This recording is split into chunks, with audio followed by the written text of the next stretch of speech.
ঘরে বাইরে কোণঠাসা ইন্ডিয়া জোট স্বাভাবিকভাবেই ক্রমেই দুর্বল হচ্ছে ইন্ডি জোট। সেই কারণে ইন্ডি জোটের ভবিষ্যৎ নিয়ে প্রশ্ন বিজেপির।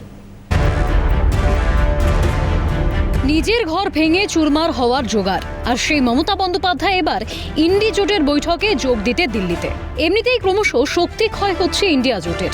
ইতিমধ্যেই জোট থেকে সরে এসেছে ডিএমকে। এই আবহেই সোমবার দিল্লিতে বৈঠকে বসছে ছন্নছাড়া বিজেপি বিরোধী এই জোট।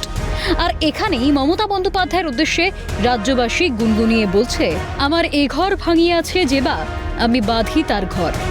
আপন করিতে কাঁদিয়া বেড়াই, যে মোরে করেছে পর। যে মোরে করিল পথের বিভাগী, পথে পথে আমি ফিরি তার লাগি। ইতিমধ্যে বঙ্গে তৃণমূলের পরিষদীয় দলের দখল নিয়েছেন ঋতব্রত বন্দ্যোপাধ্যায়। দিল্লিতেও ভাঙনের মুখে তৃণমূলের সংসদীয় দল। এমন পরিস্থিতি তৈরি হচ্ছে যেখানে দলের প্রতীক মমতার হাতে থাকে কিনা তা নিয়েই সংশয় তৈরি হয়েছে। যেখানে জোটের বৈঠকে মমতার উপস্থিত থাকার যৌক্তিকতা নিয়ে উঠতে শুরু করেছে একাধিক প্রশ্ন। সরব রাজ্যের শাসক দল বিজেপি। জোটে জট ইস্যুতে মুখ খুলেছেন বিজেপির রাজ্য সভাপতি শ্রমিক ভট্টাচার্য। তিনি বলেন, কংগ্রেস এখন পরজীবী রাজনৈতিক দলে পরিণত হয়েছে।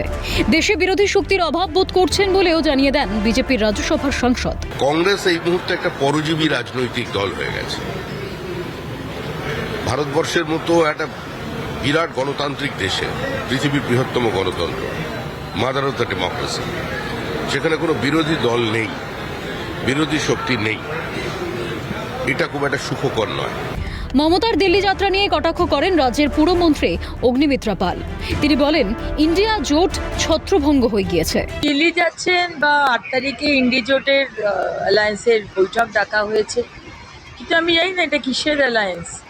মানে এখানে তো তৃণমূল পার্টি যেরকম টুকরে টুকরে গ্যাং হয়ে গেছে, সেরকমই তো ইন্ডি অ্যালায়েন্স জোট।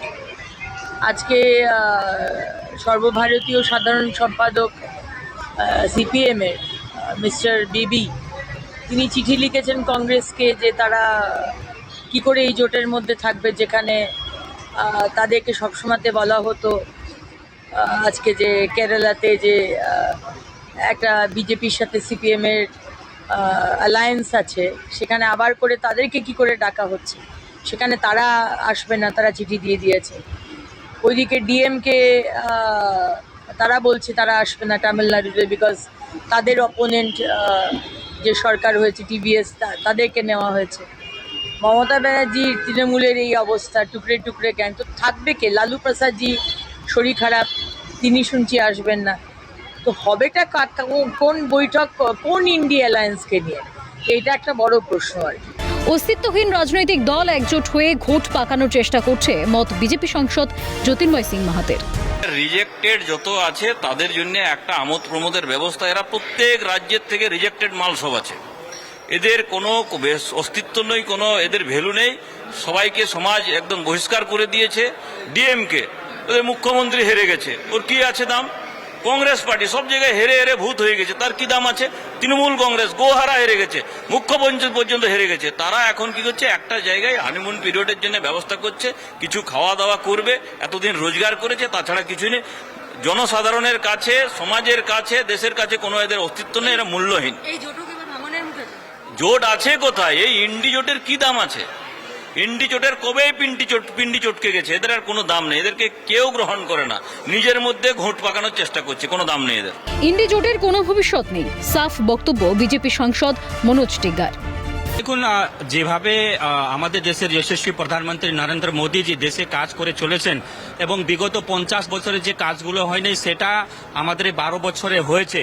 মানুষের যে ট্যাক্সের টাকা সঠিক জায়গাতে কাজে লেগেছে এবং আজ পর্যন্ত 12 বছরে কোনো মন্ত্রীর বিরুদ্ধে কোনো দুর্নীতির অভিযোগ আজ পর্যন্ত কেউ দেখাতে পারবে না। তাই নরেন্দ্র মোদী যে আরো লম্বা সময় কিংবা এনডিএ গভর্নমেন্ট লম্বা সময় পর্যন্ত দেশে শাসন করবে এবং ইন্ডি জোটের কোনো ভবিষ্যৎ নেই দেশে। তারা জানে যে সাধারণ মানুষ কিংবা দেশের জনগণ জানেন যে ইন্ডি জোট শুধু ক্ষমতা দখলের জন্য এদের মধ্যে গঠবন্ধন আছে কিংবা অ্যালায়েন্স আছে, এদের দেশের জন্য নয়। লোকসভার ভিতরে এদের চরিত্র আলাদা থাকে, লোকসভার বাইরে আলাদা থাকে। সব মিলিয়ে এখন ইন্ডি জোটের ভবিষ্যৎ বিষ বাও জলে তার বলার অপেক্ষা রাখে না। ক্যালকাটা নিউজ।